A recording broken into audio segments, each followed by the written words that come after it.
We just have to like look around a bit and be curious. That's all we need to. That's all that we need to do. So. Oh, hello, hi, hello, I'm Suse and I'm making loads of videos about economics. In this video, I sit down and have a chat with someone who probably one of the most incredible people I've been lucky enough to be introduced to in my life. If you're feeling like I am, which is I'm looking at the world, a lot is changing and it's hard to know what to do, I'd say look at what Tatiana's been doing, because she's been involved in a whole range of projects, from housing through to mining in Colombia, through to general projects around healing and restoration. So I think this is a really good video to watch if you're looking for some inspiration. And Tatiana Garavito is one of the most inspirational people I've met. So in this video, we talk about a lot of issues. One that I really want to highlight is that I think is so important but gets hardly any airtime is the issue of mining. Now, I don't know what you think about mining. You might think it's not that important to you, but is that what you think? I don't know. What do you think about it? Like, you know, have you thought about what's in your phone? Where did the stuff come from, right? Also, if you're interested in the idea of having a climate that we can live in the future, you might want to pay a bit of attention to how much stuff we're taking out the ground. So we talk about this, and we talk about some pretty challenging aspects of this in this video. But a good thing about this video as well is that Tatiana has been involved in this incredible project in a place called Cajamarca, which you will hear me pronounce badly several times in this video. And in this area, the community have used local democratic process to have a say over the lands around which they live. So if you're sitting at home feeling a little bit shaken by world events and wondering what the future of democracy is, I think this video offers a really inspiring case study of what it could be if we actually gave people more rights and more say over the decisions that affect them. So yeah, I'm glad you're going to hear about this case study. I'm glad you're going to get to meet Tatiana Garavito, and yeah, let's hop into the discussion now, and I'll go. Well, I'll see you in a minute. Anyway, bye. It's a nice library. Looks nice. Oh, it's color coordinated as well. It's color coordinated, yeah. And next to the greens as well, look. Well, I was, remembering when we met first. I don't know how many years ago that was. I was working at IRMO, which is this Latin American organization that works with the Latin American community in South London. And I was actually laughing because I was thinking about, I feel like, I don't know if I should bring this up, but I feel like there was a very specific time when we met. Maybe. Of course, yes. It's a good thing to share on YouTube. Share, and then we'll see if you want to keep this or edit it out. I can edit it out. Anything can be edited out. But I remember the period, the kind of like time. Yeah. Shall I introduce you? Yeah, if you want. Okay. How are you going to introduce me? So the reason I wanted to talk to you, Tatiana, is because I have been going through lots of big life changes and thinking about a lot of things. And every time I find a new area that I think seems really important, I'll go to a meeting or I'll click on a website and you'll already be there. So that's annoying.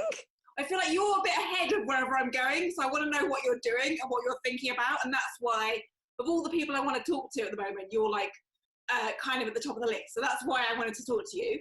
But as an introduction, I suppose people should know that you've spent about 10 years working in and around London with the Latin American community and with the migrant community, and just doing loads of a real range of stuff, really practical stuff, like helping people where they're at to get basic access to housing and food, all the way through to policy stuff as well. And then you're also doing this piece of work, which I think questioning where we get all the stuff from that is really important in us thinking about moving towards a Green New Deal. Where is all the actual stuff, the minerals coming from, and all this stuff about mining that I feel like there's something really, it seems like a really obvious thing, but that doesn't feel like it's being connected, the access to materials and land. So you're doing a lot of work on that as well. And other stuff. I don't even know what you're doing right now. I don't even really know what you're, so you can tell me that as well. But is that an instruction? That's basically, is that an okay? Do you want to add anything, Tatiana? No. That's a really nice introduction. Thank you so much. And yeah, it's also really nice to connect. But yeah, to chat and see how we're doing in our lives, Nice, yeah. There's also something I feel which is living in the world in a way that's consistent with what you talk about. And I've found in social movements and in politics, sometimes people are good at talking but not good at doing. So I feel like you're able to join the two up. So that's another thing that I think is great about what you're doing. So Oh, yeah. thank you. Yeah. Just trying. We're trying. Yeah, we're trying. I feel like that's where I feel like I'm, well, not, let's not say failing. Let's just say area that I need to work on more is actually. So like lots of the things, if not all of the things that I have been involved in since I came to this country, I don't know how many years ago, it's been like more than 10 actually, are things that are quite connected to my life as well, because I worked for and with Latin American organizations during a time in my life when I was also going through the immigration system. And then I kind of like trained as a legal advisor, and I was kind of like involved in work that was really, really connected to my own experience. And, you know, now that you mentioned the working with the London the like mining stuff or anti-mining work, I've got involved with that also because where my family live in Colombia, very near it, there is a community of people that, or my friends, that have been fighting against this massive corporation, Anglo-Gold Ashanti, that wants to build a massive gold mine where they live in their territories and in their land. So I feel like, you know, most of the work that I've been doing is like stuff that I just can't not do, you know, like it's kind of my life as opposed to like an issue or something that I want to be involved in. So I also feel like this is everybody's lives. yeah, for sure. But I don't want to discount what you're saying, which is that when it's your friends and family that it's happening to, it's not a choice. But I don't think it should be a choice for anyone. Like, I actually think like, and that's why it's just this real skill that people have had in disconnecting us all from it. Yeah. That's not well put, but you know, like the fact, you know, the currency, which we talk about a little bit in the last interview, is the fact that the currency, the power that I have through my currency, through sterling, is connected to the actions of companies that are currently throwing people off their land in another continent. It's just we've been able to live without seeing that connection, you know, that's what, but. Yeah. And I guess it's because also like it touches us in different ways. And for some people things are a lot more clearer than for others, you know. But yeah, you like we live under systems that kind of like use domination and power, and we are all affected by it in different ways, but we are all affected by it. You're right. Yes. Because I think if more people could see that they are related to things that are happening on different continents and a lot of the barriers that we've been told, you know, it's a weird justification that we've been given for things, particularly the past, but the past is also the present in many ways. Yeah, it's also like things are excused, things are covered up, ignored.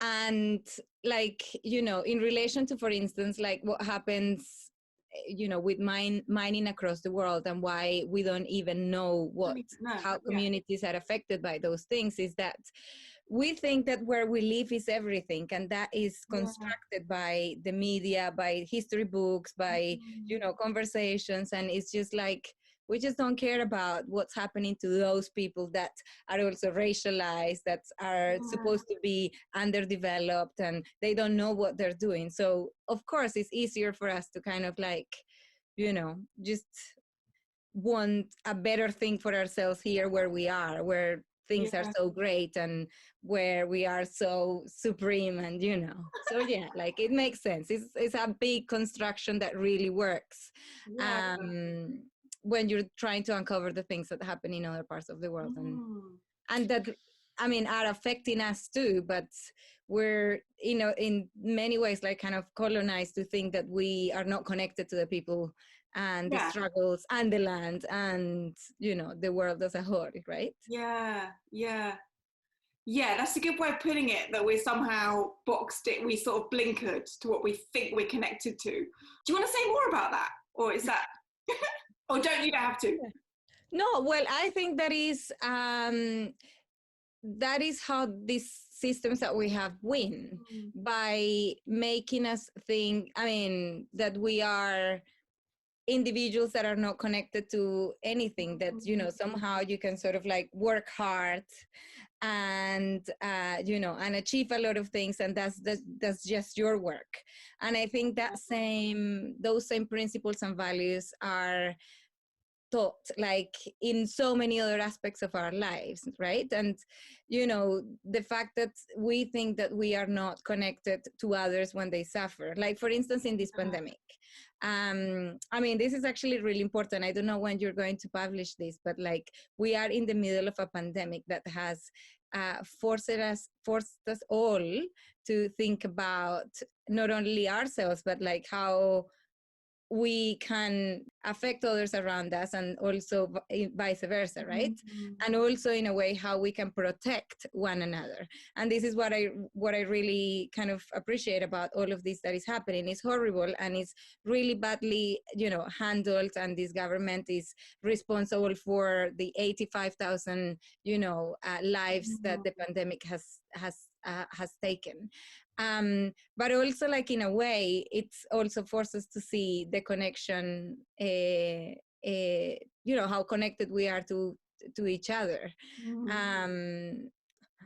Yeah, it's definitely, that's really well put. It's definitely shown us, firstly, how, like you said, we are connected in ways that I don't think we're good at conceptualizing. Like certainly mainstream economics doesn't conceptualize this connection that we have.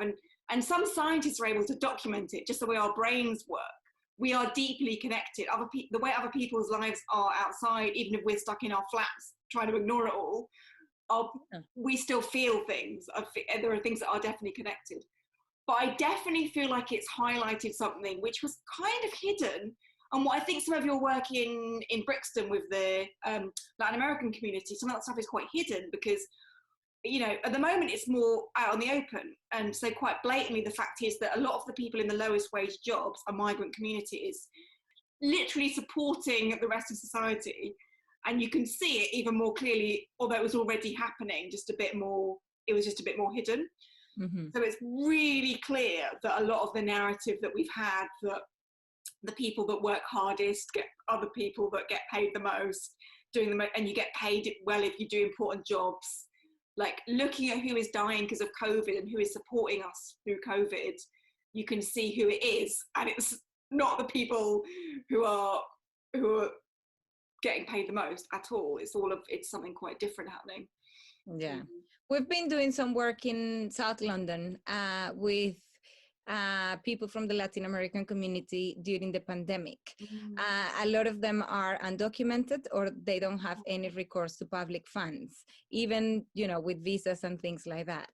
And yeah, like as you said, it is those communities that are the ones who have to go to work, and yeah, that are kind of marginalized in so many ways. So we've been working with them during this time, and it's been really sad to see, you know, the work that they have to do, the experiences that they have to go through, as well as, you know, a system and a government that continues to demonize those communities for, you know, for all the ills of the system, knowing that it's nothing to do with them, right? So yeah, so that's, yeah, it's the same of more of the same, right? Like this has been going on for such a long time. And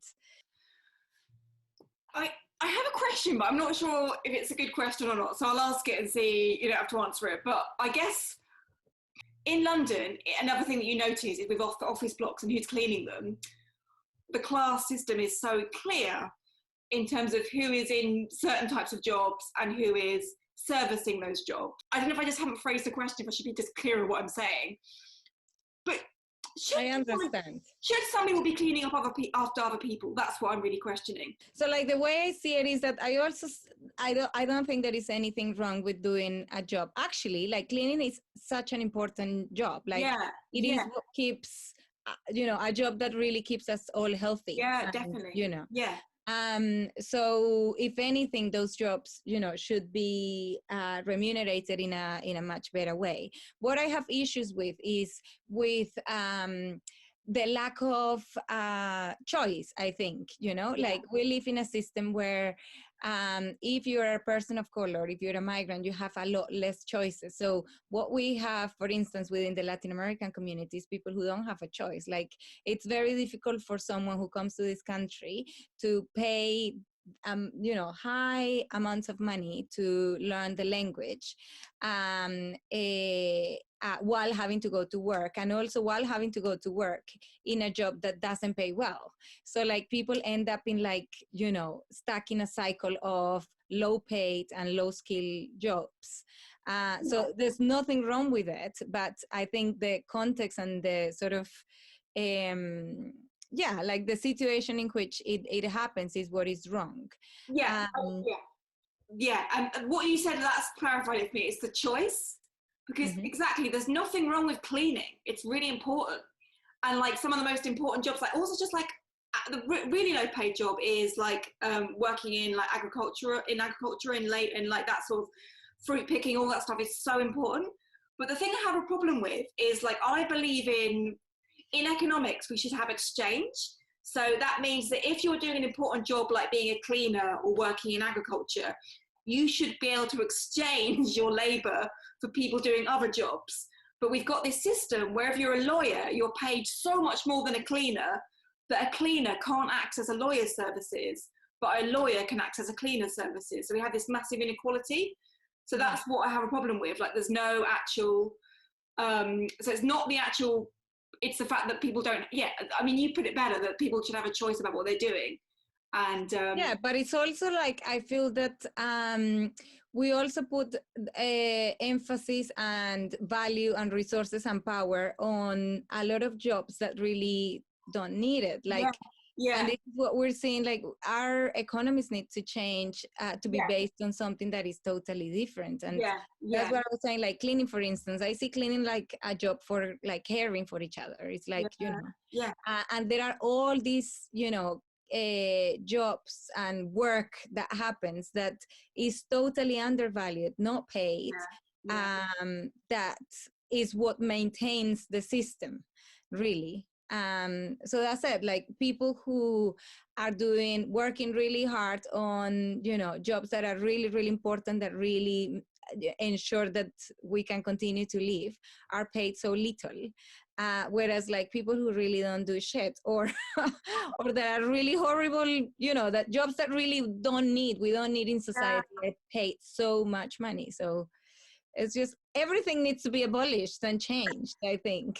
And we need to be rooted on like other things. Like everything, like, it's just everything. I can't even, it's hard to conceptualize it, but it is this issue that, like, because I have it's not that I have a problem with, well, it's not, how do I put the problem? It's like, so like restaurants, for example, working in restaurants, cooking food for other people is an amazing thing to do. But then we have this weird system where people that often cook in restaurants don't earn enough to go and eat at other restaurants. For the people, anyway, I think I've kind of repeated the point I made about the cleaners. It's just, I feel like we've so lost sight of this basic feature of what a society could be like, which is people collaborating and exchanging things with other people. Do you want to say anything more about? Do you want to say anything more about this? What else? Have you given any like thoughts about the kind of systems that we need, the economic system models that we need to have in place? Now I'm interviewing you. Okay. You know what?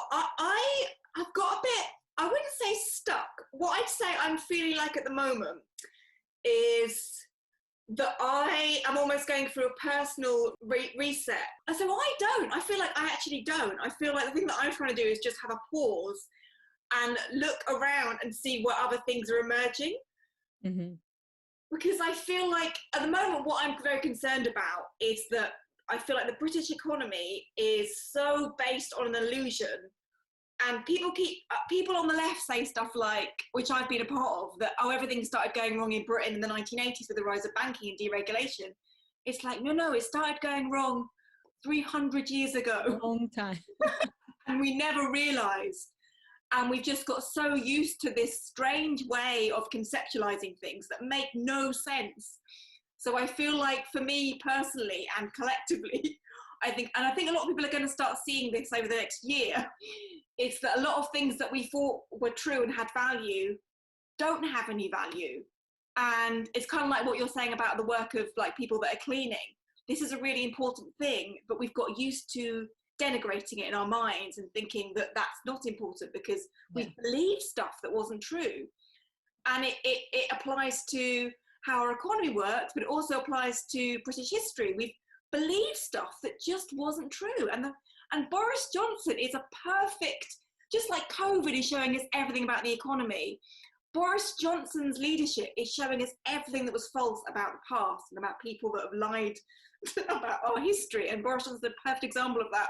So I kind of feel like I personally am just in this personal moment of just like trying to comprehend how much of what I believe, even stuff that I didn't really think I believed, deep down it's in there. So I'm trying to unlearn all that stuff. So I don't feel like I do have it. That's such a good, yeah, I really wish like that organizations and movements had were doing a similar kind of like reflection, because I think that, you know, one of the things that I've realized is that when you go to organizations here in Britain, like that are, you know, claiming to work to build power, to work for justice, they have so many set ideas of how things should be, or, you know, or the history of things, that in a ways that if things don't kind of like match those ideas that organizations and groups have, then they just can't, you know, work or do anything. And I mean, and we've seen it, I think, with the pandemic as well, that a lot of those groups have not been able to adapt to what this moment is really kind of like inviting us to do.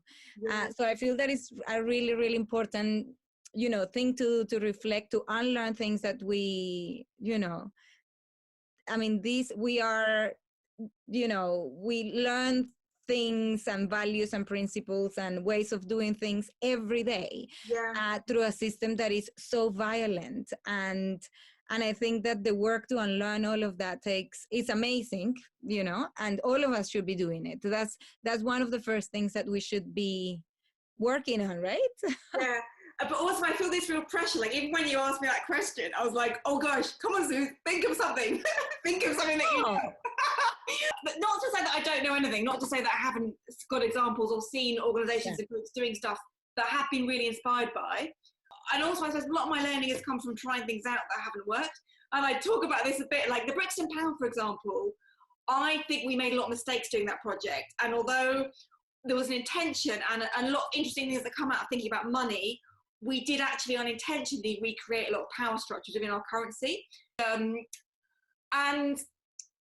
And yeah, I feel like one of the, which is I also wanted to talk to you a little bit about some of how all the personal stuff connects with connects with this, because I suppose like as I've learned more about stuff and thought more about stuff, I've felt like a lot of movements that present themselves as being challenges to the system are actually quite similar to the system in many ways.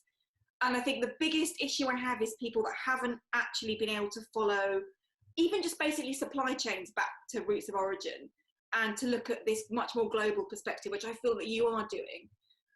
But then I also I'm concerned that when I started getting into this area, I'd be really negative, and I talk constantly about violence in the British Empire in a way that wasn't helpful.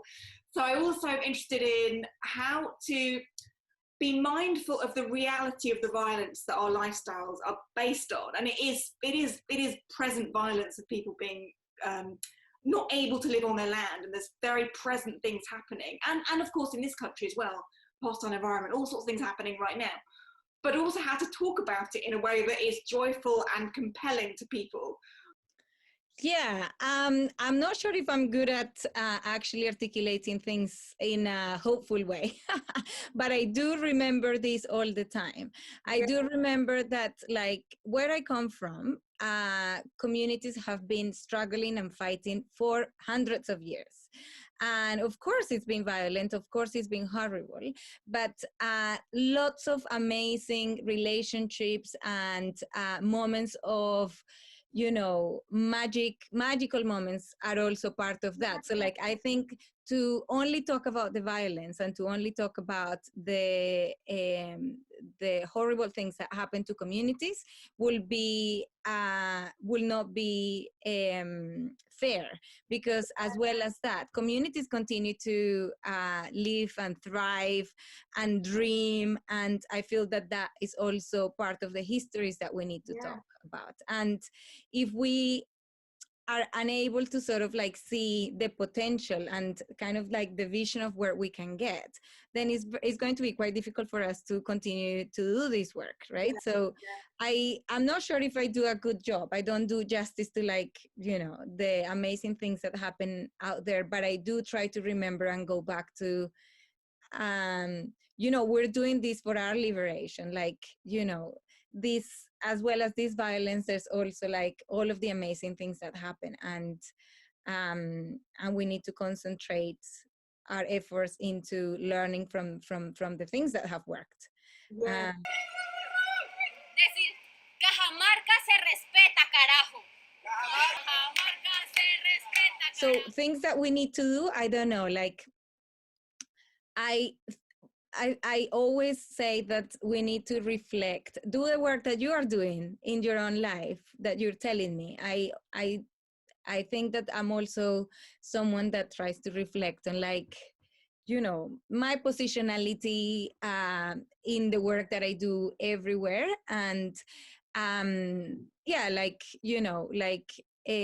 intentions in doing the work that I'm doing when I'm doing anything. And so like that personal reflection, I think, is something that is work, and it's something that I think that everybody needs to be engaged with. There's a lot of stuff that is happening locally. For instance, where I live in Brixton, in Herne Hill in South London, we're doing a lot of housing organizing, because landlords are horrible. Involved in all that, yeah. So I live in Dorchester Court, which is a place that actually, like, the community there has been kind of organizing for many years, because the landlord, I think he has 900 properties across London. So it's like he's a very, very rich guy. And the properties are really run down. So people in the community have been coming together to organize for better conditions, housing conditions, with the London Renters Union. So I think that if we look properly around us, we will always find, as you were saying, like, ways and opportunities to connect to one another and to change the system and dismantle, the power. I'm glad you brought that up, because I think, again, that's another example where it's something that I think is really important and you're really involved in it. But for me personally, this is the clearest thing, is what do people need? Start at the most base, they're not basic, they're profoundly important.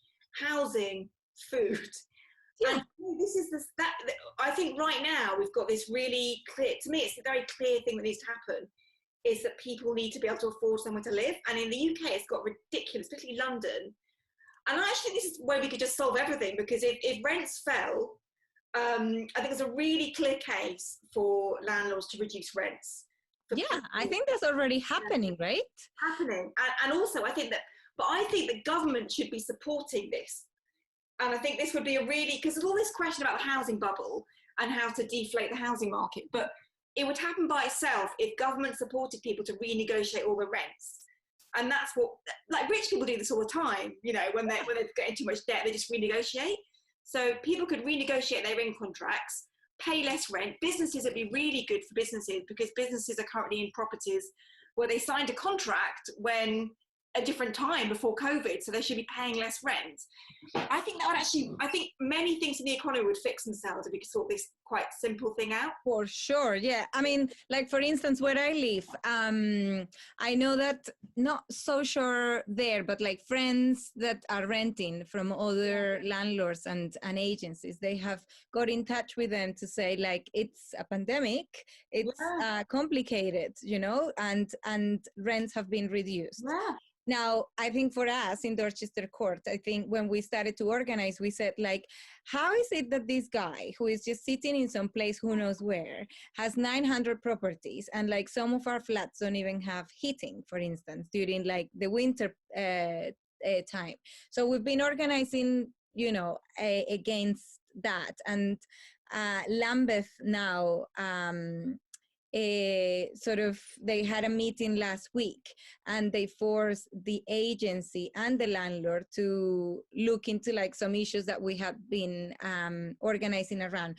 But really the vision for it is like, for us, we live in a court, so we all face each other. It's like a sort of, you know, the same person own all of it. Yes. The person owns all of the whole. Yeah. So we've been saying like the vision for this place is for all of us to be able to have a cooperative here, for instance. Wow. Like this guy does not need all of these houses.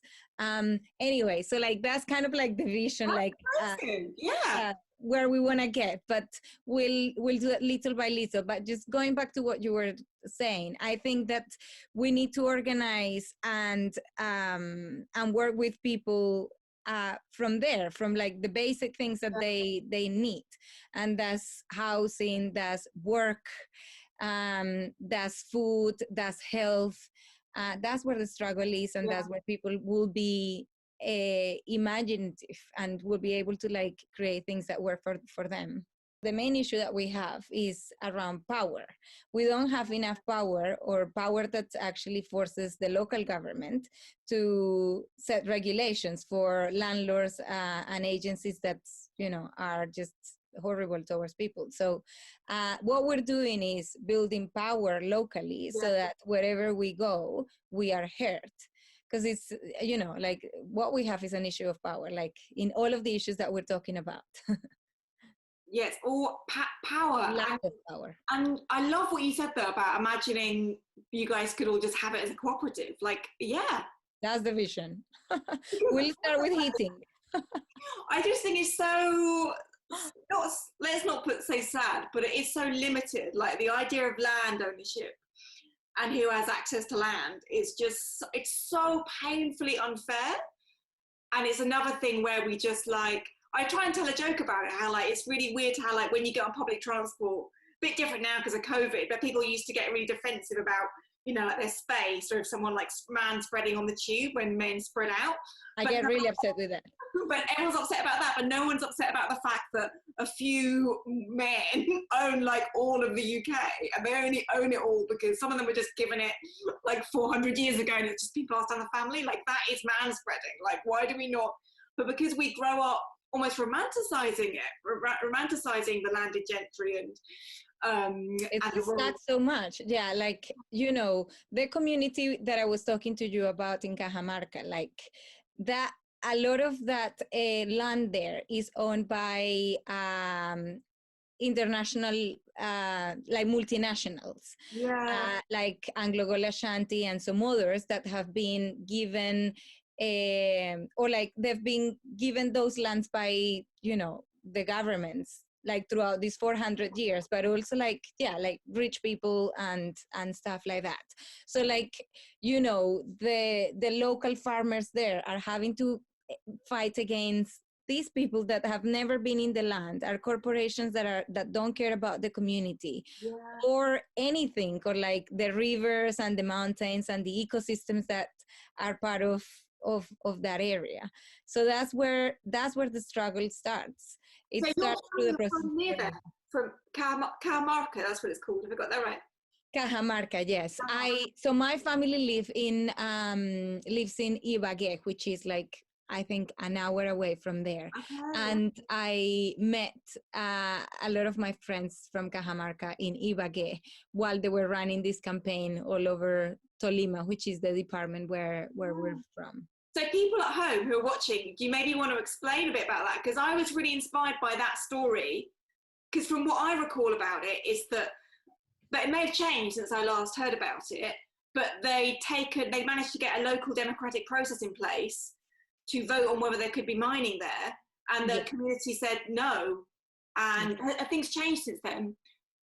No, there is still, there's always the threat, right? That that the government will change this regulation or policy to allow the corporation to come back. And that's, I think, like, it's a threat that is quite it might happen.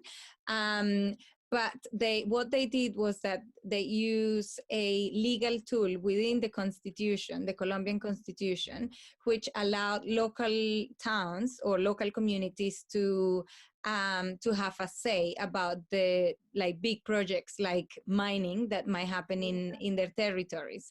So through a popular consultation, the local community of that place, as well as the local communities of 90 other places, voted against mining projects that will mean displacement for communities in those areas and the destruction of ecosystems and therefore climate change. So it's been really fascinating to see, but of course, there is a fight at the moment because the government wants to, first of all, they cut the funding for all of these democratic processes to happen, right. But also they want to they want to cancel or say that some of those processes are invalid before a date, before the peace agreement in Colombia. So there's a lot of infights and struggles around that, because as we know, the access to land is everything. It's one of the biggest powers and or power, resources and money that rich people have, right? And what I found so inspiring about that story in that community, and I heard about it for the London Mining Network originally, because they did a protest here because some of the companies have offices in London, but the thing I found so good about that example is it's something really clear, which is that if the people that were affected by decisions got a say in the decisions, then it shifts that's where you can shift the power. You can take the decision-making process to the people affected by it. Yeah. And this is where I just think I think it's profound and it's simple, but it's the thing that will change everything, because that's how you determine who should have the power. Although it's in some places it can be complex, but in that example it seemed fairly clear. Is that they set out there was a decision-making process where the people around the mine that lived there, they got to decide, not some mining company that's part British. They shouldn't decide. Yeah. But and I really liked, and I thought that was such an inspiring example, and also I feel like that protocol could work in so many other places. Yeah, I think so. The other element or caveat there is that that was, in a way, one of the last resources that people have, because in a place that has been at war for so many years, I say that since colonization 400 years ago, it's very difficult for people to resist. People resist with their lives. So the context is really, it's really bad. So what the popular consultations allowed was a democratic process, and therefore a formal process that is seen as or has to be supported also by the government to take place. So people have tried before, doing lots of different things, and lives have been taken doing that process. So I think this democratic process was the last resource, and it has worked. Yeah, I may have made it sound slightly too simple given the context of how it got to that. But it's important, I think, in places where that is not the case. Democratic processes like that can be used. It's just that in the South, in the global South, the context has been such that, like, what we're talking about is violence to the full extent of it. Because can I ask you, because I sort of want to ask it on this thing, right? So how do I don't know. I'm kind of guessing, but I think we can survive quite easily without gold, right? And so a company like Anglo Gold Ashanti, if I even got that right, I think we could probably cope. I can see how we can cope without what they're trying to mine. The stakes seem somewhat higher with some of the other commodities. So I'm thinking particularly of a lot of the battles that are around our stuff that all of us use all the time for our, like, stuff that's in mobile phone batteries, basically. So some of those commodities that even the left have really staked our future on because we need them for renewables as well. And I think it's really relevant because of what's sitting in the London Stock Exchange and all of the mining companies there, because there would actually be quite big consequences, huge consequences for everybody if the process that happened in Cajamarca happened to all over the world. And for me, what it clarified was it's not just about doing things a bit differently. It's not just about doing things a bit more renewable, sustainable way. It's just not doing them. It's just leaving stuff in the ground and working out a way to go forward with what we've got.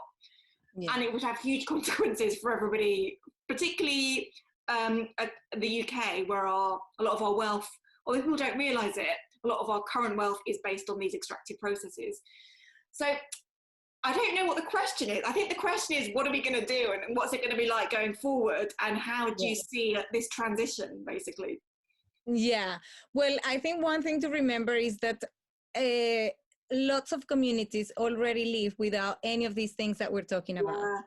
This is a reality for a lot of people. If in fact, I don't know, like, lots of people, the majority of people in our world are poor, so we're talking about, the lives of people in the north that are going to be affected by it. So, like, I don't think that there is a ethical mining. Ethical mining is not a thing, because I feel that, if you're taking things from the ground, you are destroying, unless something really different is going to be done. I don't know how, but it will destroy ecosystems, and therefore communities, people, and will disrupt the ways in which we live. Yeah. So I feel that the challenge that we have as communities and as people living in this planet is to find the ways to live with each other and with the world around us that will not destroy it. And I think that, there's so much knowledge that we can learn from by communities that have been doing this forever. Yeah. So it's just that, like, we never listen to those communities. In fact, we've been killing them and just ignoring them and silencing them. Like, indigenous communities have all this knowledge, and we should be listening to them and how to live. But yeah, I feel like there's a shift happening, but I don't know if it's just because I spend too much time on YouTube. But like, I feel like I think so. Yeah, I think there is a shift. Like there is. But I suppose the most basic thing, though, is coexisting, and we haven't been able to like, a lot of our power and wealth is based on destroying other people's livelihoods. So the first step is to stop destroying other people's livelihoods. But then that's where where I feel really challenged. When you say we can't take anything out of the ground, I'm like, oh no, just maybe a little bit more. We have a little bit more, surely. But you're clear on that you don't think you think this has got to all of it's got to stop. I think so. Like, I don't know how we're going to do any of that without affecting people's livelihoods. Yeah. And I'm not, sitting here being like, I don't do any of this. I do that. Like, all of us have to do that because we live in a system that that, you know, like is sustained and maintained because of that extraction. So a lot of things have to change, but I don't think that's the way. I mean, doing a bit less of the same is not going to take us, it's not Yeah, going I to do agree resolve with you. it. Yeah, I do. Because I mean, also like, because that is the, I don't, well, this is the thing, like I really love technology, that I really love my phone. And so like, but we're not asking people to give up their phones because we've got them all now. We're not going to put them back in the ground. We're going forward without taking more stuff out the ground. We're making, what, I don't know, I feel like I feel like this is the thing that my challenge is still like, yeah, how does this all coexist? How can there be, because I also feel like people often think when you start talking about learning from Indigenous communities and learning from the way, because I think there's some really deep knowledge as well, understanding, and even just the like language and reconceptualizing a lot of, because this is where I feel like I'm changing my understanding of even language and things that I thought, a lot of language that I've been using. Well, like an economic growth is the clearest one, because we've used this term economic growth, and then it's like, oh no, it's actually doesn't seem to be growth, does it? It seems to be destroying the entire planet and ecosystem. So maybe we should call it something else. It's not actually growth, is it? Given like growth is what nature does. That's what nature grows. Nature has cycles. The economy doesn't grow as such. It's destroying and eating everything.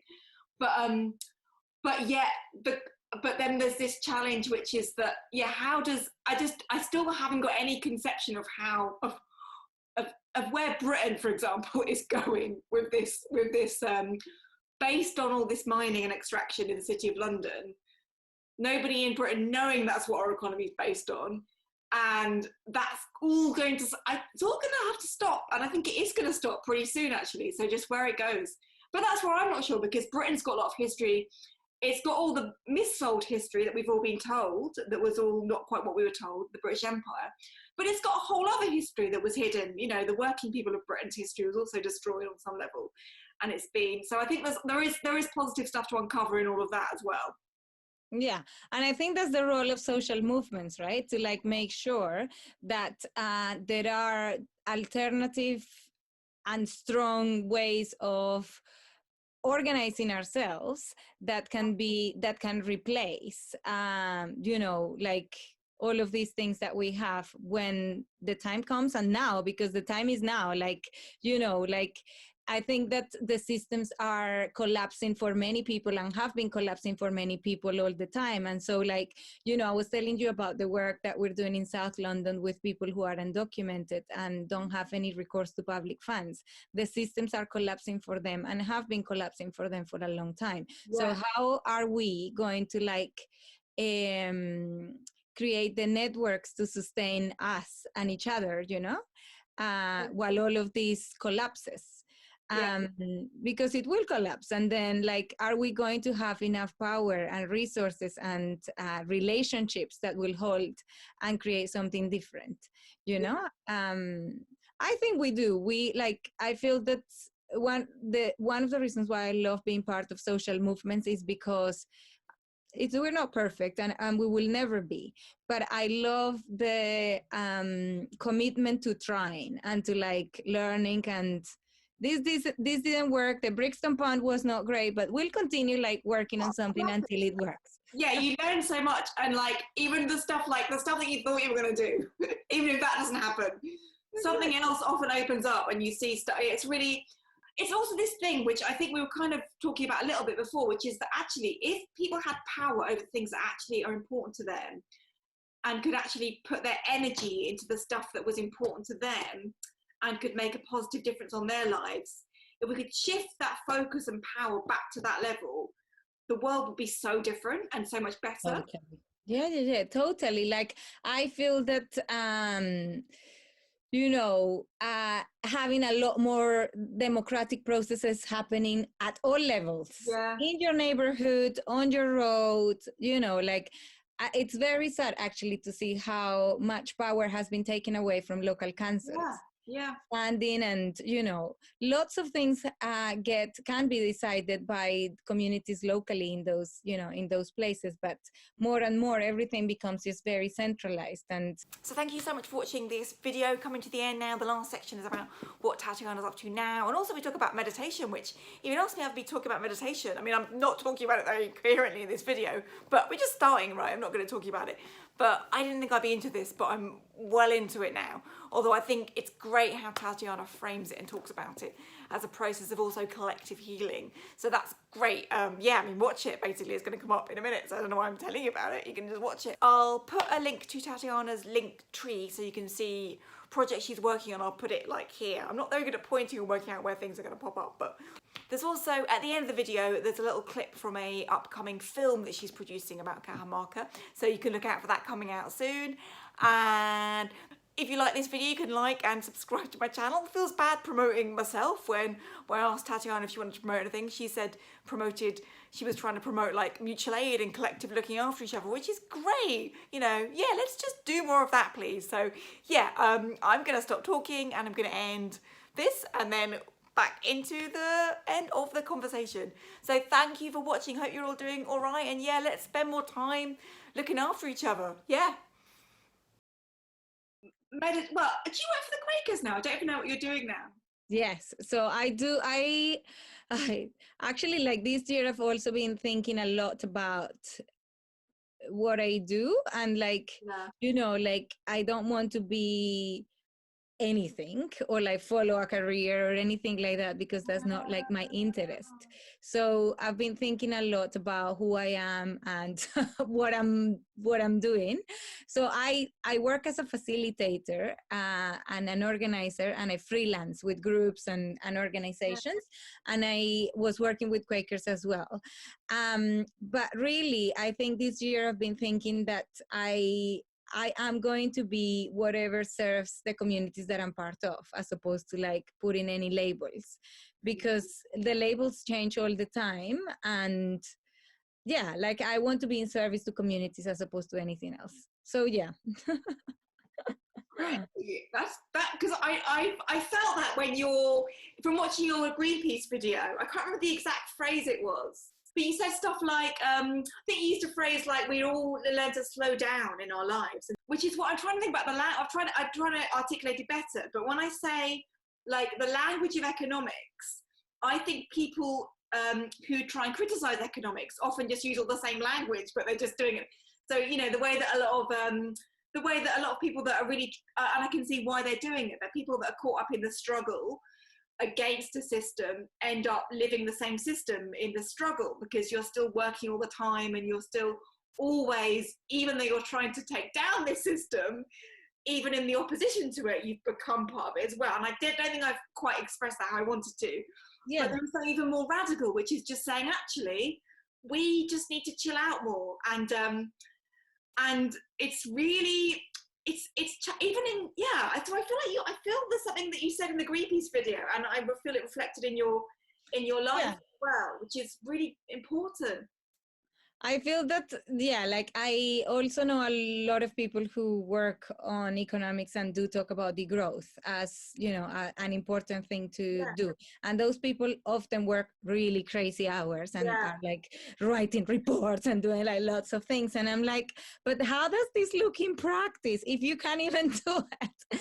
So I love the people that work on these topics. This is not a criticism for them, but I feel that, like as well as talking about this, we need to be able to do it. And like, what it means is like being able to live well, and being able to live well for me in my own, like, I think that what that means, it's different to everybody.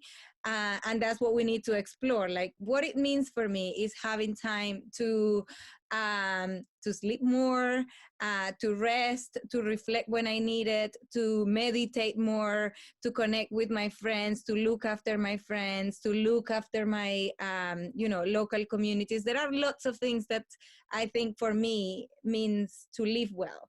And I think if we are having really crazy jobs and are like going at the speed of the systems that we have, we are never going to be able to live well. So yeah, like I think we need a slow-paced lifestyle. I can't be working all the time, especially during a pandemic. It's so important. You can actually achieve a lot more by doing less sometimes. I think that collectively we could be a lot more effective if we spent a lot more time looking after each other, looking after the children in our communities, looking after the elderly in our communities and the people that need it the most, you know, like it. I think it can be done, and it will be done.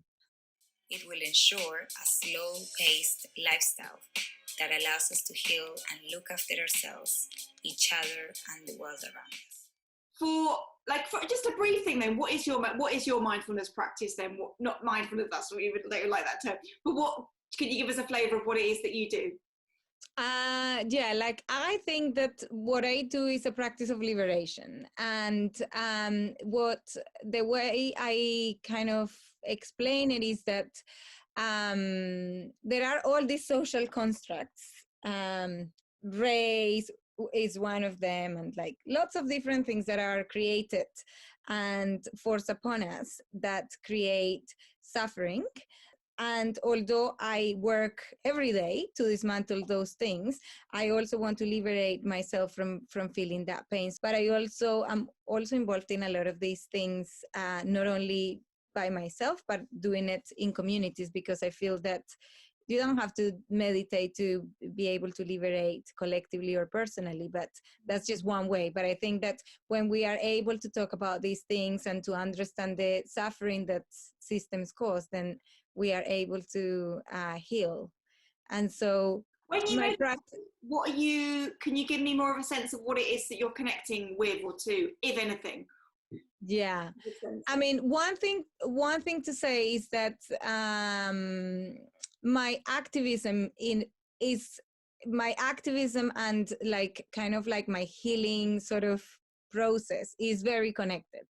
So like all of the work that I do is in a way work to connect to other people so that we can build different things. So my activism is a very, very important part of my liberatory work, or, you know, and then I also meditate. So there are lots of things that I feel and that I'm trying to process from my life, relationships with my dad and my family, also kind of like the relationship that I have with my body. As a woman of color living in this planet, I think all of us need to sort of like undo a lot of things that cause pain and trauma and stuff like that. So at an individual level, I'm doing like a lot of processing around lots of things to do with lots of different things. But I think through my activism, I feel that we are collectively healing, you know, our communities, healing each other, healing our lands, and healing, ourselves in so many ways. So yeah, I don't know, that's very vague. I feel like it's vague, but I feel like what it does to me is it highlights, like there's like about 10 different things you said there that I feel are like really worthy of a lot more interrogation, that I would like at some point to chat to you about. Yeah, I think that would be nice. That's what I feel. Yeah. How about yours? What is it for you? What are you exploring right now? I'll also just say, it's going to have to be vague because it's stuff that's really deep and some of it is really buried. And so for me personally, some issues of just like, and live well. Oh, this is really nice. Oh yeah. And that's also the stuff that's really important is food, and like I've got a bit obsessed with like there's things that is quite exciting. I think a lot of people are becoming, which at first I was also really annoyed about. I was kind of angry that some people had all this time to bake bread and other people didn't have any time at all because they were out working. But now I'm like, oh no, it's actually really beautiful that so many people have now realised that baking bread is an amazing thing to do, and it's actually really nice.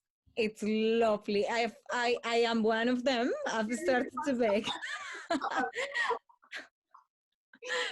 yeah, thanks for making time today for chatting, and I would love to keep chatting. Let's do it. I don't need to record everything. I don't need to record it all in the future, but I can do. Put it all on YouTube. is there anything that you want to highlight to people? Any particular things that you think people should check out that are happening, or any things you're involved in that you want to tell the people of YouTube? Like, I think everybody should get involved in local organizing, and organizing that involves building relationships with neighbors and friends and like people. Like whatever it is, through like housing, there's like lots of mutual aid groups, right? Like happening at the moment. There's a lot of opportunity for people to get involved. We just have to like look around a bit and be curious. That's all we need to, that's all that we need to do. So see you in the morning. Bye-bye. Bye, lovely. Hay personas que se creen dueños de este pueblo. Hay personas que negocian con este pueblo como si fuera cualquier cosa. Del Hijo y del Espíritu Santo. Amén. Aquí en nuestra tierra. Por favor, repitan después de mí. En tus ojos de agua infinita y se bañan las estrellitas, mamá.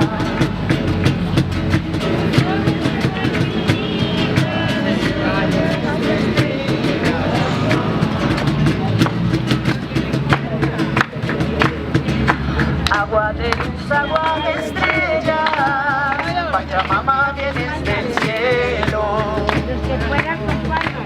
A ver, con las palmas. Agua de luz, agua de estrella.